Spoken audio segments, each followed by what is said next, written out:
अस्सलाम वालेकुम। आज का हमारा टॉपिक है चैप्टर नंबर 1 से एक्सक्रीशन इन वर्टिब्रेट्स। इससे पहले हमने इनवर्टिब्रेट्स में एक्सक्रीशन देखी है, उसके रिप्रेजेंटेटिव एनिमल्स हमने देखी हैं जिनमें मुख्तलिफ सिस्टम्स प्रेजेंट थे कि वो किस तरह अपनी बॉडी से वेस्ट मटीरियल को रिलीज़ करते हैं। तो अगर वर्टिब्रेट्स की बात करें तो ये कॉम्प्लेक्स हैं, साइज़ में भी लार्ज होते हैं, इसलिए इनमें थोड़ा सिस्टम भी कॉम्प्लेक्स हैं। इनमें मेटानेफ्रीडिया, प्रोटोनेफ्रीडिया या फिर माल्पीजियन ट्यूब्यूल्स इस तरह के सिस्टम नहीं है, बल्कि एक सिस्टम मौजूद है जिसको हम एक्सक्रीटरी सिस्टम कहते हैं और वो बिलोंग करता है, यानी कि उसमें मुख्तलिफ ऑर्गन्स प्रेजेंट होते हैं, जैसा कि किडनीज़ हैं, यूरेटर होता है, ब्लैडर होता है, यूरीथ्रा होता है, यानी कि ये सारे स्ट्रक्चर्स होते हैं जो ब्लड से वेस्ट मटीरियल को फ़िल्टर भी करते हैं, बॉडी में स्टोर भी करते हैं और फिर बॉडी से रिलीज़ भी करते हैं। इसलिए हम कह सकते हैं कि वर्टिब्रेट्स का एक्सक्रीटरी सिस्टम डेवलप्ड है और इसमें किडनीज़ मेन रोल प्ले करती हैं। लेकिन इससे पहले अगर हम देखें तो इन वर्टिब्रेट्स से जब वर्टिब्रेट्स बन रहे थे तो जो सेंटर में ट्रांजिशन पॉइंट पे एनिमल्स आए हैं जिनको हम नाम देते हैं इनवर्टिब्रेट कॉर्डेट्स, इनमें कुछ में मेटानेफ्रीडिया, कुछ में सिर्फ ट्यूब्यूल्स हैं जिससे मिलके एक्सक्रीटरी सिस्टम बना होता है। इसलिए उनमें कोई प्रॉपर सिस्टम उस तरह का नहीं है, ना वर्टिब्रेट्स की तरह का ना इनवर्टिब्रेट्स की तरह का।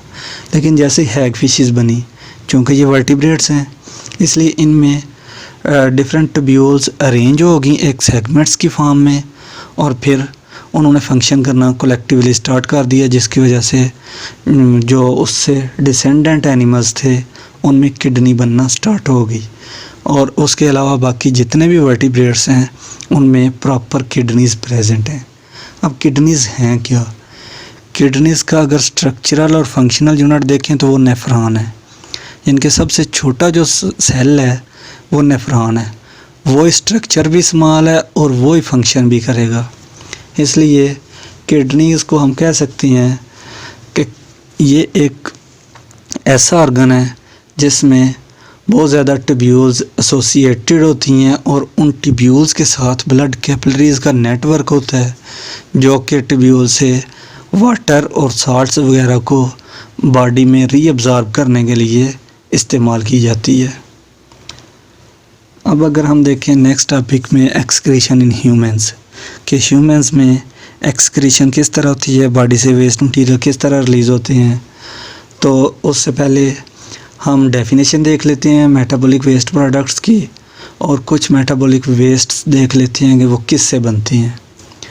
तो हमारी बुक में जो डेफिनेशन लिखी है वो है जनरेशन ऑफ वेस्ट प्रोडक्ट्स, यानी कि वेस्ट प्रोडक्ट्स का बनना कैसे बनता है। इस primarily done at metabolic level, कि जब बॉडी के हर सेल में मेटाबॉलिज्म होती है तो उस जगह पे वेस्ट मटीरियल बनते हैं और इसी वजह से इनको मेटाबॉलिक वेस्ट का नाम भी दिया जाता है। अब ये मेटाबॉलिक वेस्ट हैं कौन कौन से? इनमें सबसे पहले नंबर पे आता है यूरिया। यूरिया किस से बनता है? अमाइनो एसिड से। इनके जब प्रोटीन्स की डाइजेशन होगी, मेटाबॉलिज्म होगी, तो फिर उससे अमाइनो एसिड्स से बनेंगे और अमाइनो एसिड की ब्रेकडाउन से यूरिया बनेगा। इसी तरह क्रिएटिनिन, ये कैसे बनता है? हमारे मसल्स में एक प्रोटीन होती है जिसको क्रिएटिन कहते हैं, जब उसकी मेटाबॉलिज्म होती है और एनर्जी हासिल की जाती है तो उसके रिज़ल्ट में creatinine as a metabolic waste product बनता है। नेक्स्ट है यूरिक एसिड। अब यूरिक एसिड किससे बनता है?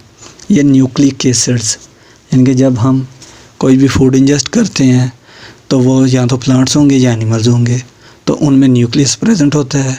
इसके अलावा आरएनए भी प्रेजेंट होता है, यानी कि आरएनए और डीएनए, उसमें जितने भी न्यूक्लिक एसिड्स होते हैं, न्यूक्लियोटाइड्स होते हैं, उनकी ब्रेकडाउन से क्या बनता है? यूरिक एसिड बनता है और वो भी वेस्ट प्रोडक्ट बॉडी के लिए बनता जाता है और उसको रिलीज़ किया जाता है किडनीज़ के ज़रिए। एक और है वेस्ट प्रोडक्ट बिलीरुबिन। ये बिलीरुबिन कैसे बनता है? जैसा कि हमने ब्लड के बारे में पढ़ा हुआ है कि ब्लड सेल्स जो होते हैं, रेड ब्लड सेल्स, उनकी एज 120 दिन होती है। तो 120 दिन के बाद वो लीवर में जाते हैं और लीवर में उनकी ब्रेकडाउन होती है, उनको तोड़ा जाता है और दोबारा रीन्यू किया जाता है और दोबारा उससे नए haemoglobin containing red blood cells बनाए जाते हैं। तो इस सारे प्रोसेस के दौरान लिवर में बिलीरुबिन भी वेस्ट प्रोडक्ट बनता है। अगर हम देखें तो ये तो थे मेजर।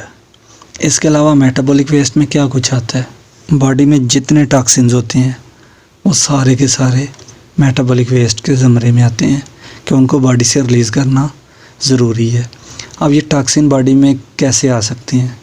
एक तो हम जो फूड इंजेस्ट करते हैं किसी भी वे से, तो उसमें हो सकता है कोई ऐसा मटीरियल हो जो हमारी बॉडी के लिए पॉइजनस हो।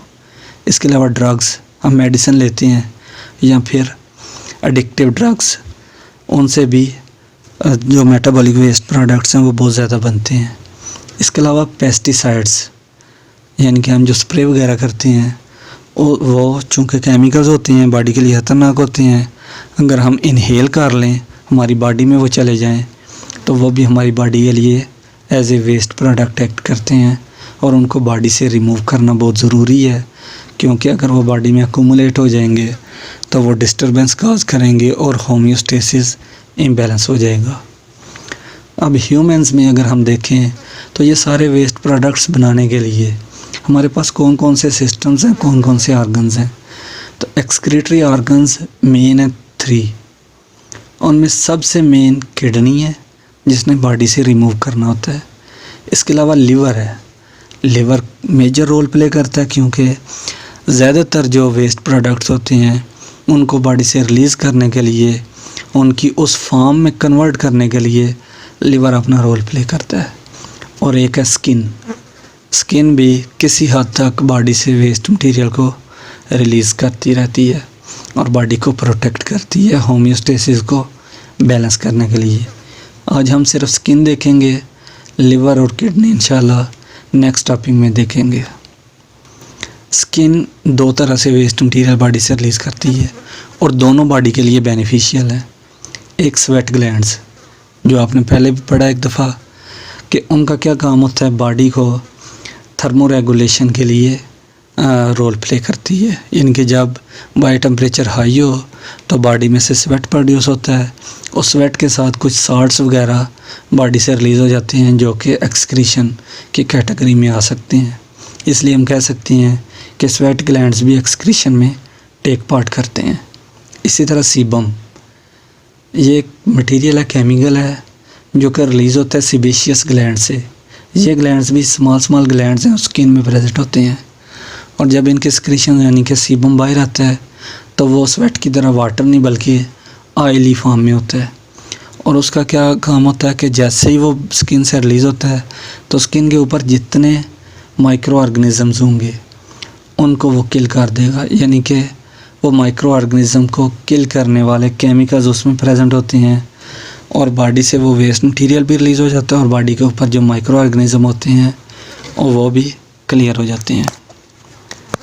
If any question please